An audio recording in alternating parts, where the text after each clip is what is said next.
നമ്മൾ ഈ English films ഒക്കെ കാണുമ്പോഴേ, പ്രത്യേകിച്ചും സിൽവർ സ്റ്റാറിന്റെയോ അല്ലെങ്കിൽ ഏതെങ്കിലും ഒരു ആർമി ഫിലിം ഒക്കെ കാണുന്ന സമയത്ത് അവർ ഏതെങ്കിലും ഒരു ഓപ്പറേഷനുമായി ബന്ധപ്പെട്ട ഒരു ജംഗിളിലേക്ക് പോയി കഴിഞ്ഞാൽ അവർ നിർബന്ധമായിട്ട് ഉപയോഗിക്കുന്ന ചില ടൂളുകളുണ്ട്. അതിലൊന്നെന്ന് പറയുന്നത് നീട്ടമുള്ളൊരു കത്തിയാണ്. അറിയാലോ, ഈ പറഞ്ഞ കുറ്റിക്കാടുകളൊക്കെ വെട്ടിത്തെളിക്കാൻ വേണ്ടിയിട്ട് പോകുന്ന ഒരു സംഭവമാണ്.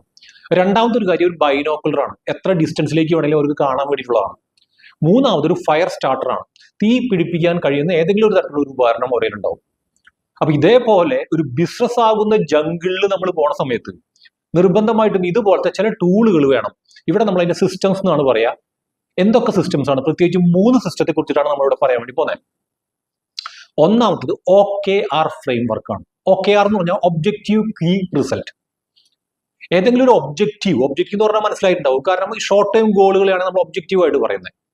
അപ്പൊ അങ്ങനെ വരുമ്പോൾ എല്ലാ ആക്ടിവിറ്റിക്കും നമുക്ക് എന്തുണ്ടാവും? ഒരു ഒബ്ജക്റ്റീവ് ഉണ്ടാവും. മറ്റൊന്ന് മെഷറബിൾ ആയിട്ടുള്ള കീ റിസൾട്ട്സ് ഇതിനോടൊപ്പം ഉണ്ടാവും. അപ്പൊ നമ്മൾ എന്ത് ചെയ്യുന്നു? നമ്മൾ ഈ പറഞ്ഞ ഒബ്ജക്റ്റീവ് അച്ചീവ് ചെയ്യുന്നുണ്ടോ എന്ന് ഈ കീ റിസൾട്ട് വെച്ചിട്ട് അനലൈസ് ചെയ്യാണ് ചെയ്യുക.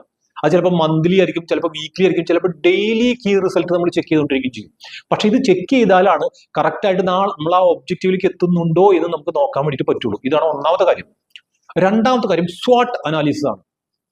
അതായത് എപ്പോഴെങ്കിലും ബിസിനസ്സിൽ ഒരു ചെറിയ പ്രോബ്ലം വരുമ്പോൾ അല്ലെങ്കിൽ എന്തെങ്കിലും ഒരു കാര്യത്തിൽ സ്റ്റക്ക് ആവും തോന്നാൽ അപ്പൊ തന്നെ നമ്മൾ നോക്കേണ്ട ഒരു കാര്യമാണ് ഈ പറഞ്ഞ SWOT അനാലിസിസ്.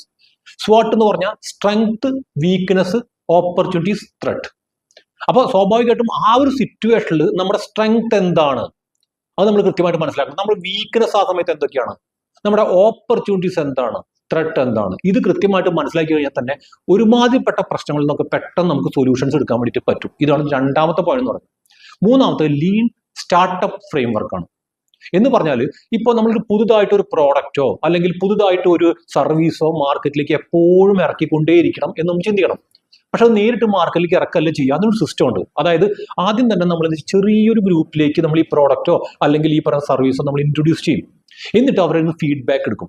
ആ ഫീഡ്ബാക്ക് അനുസരിച്ച് ഇതിനെ ഇംപ്രൂവ് ചെയ്യും. വീണ്ടും കുറച്ച് ഗ്രൂപ്പുകളിലേക്ക് കൊടുക്കും.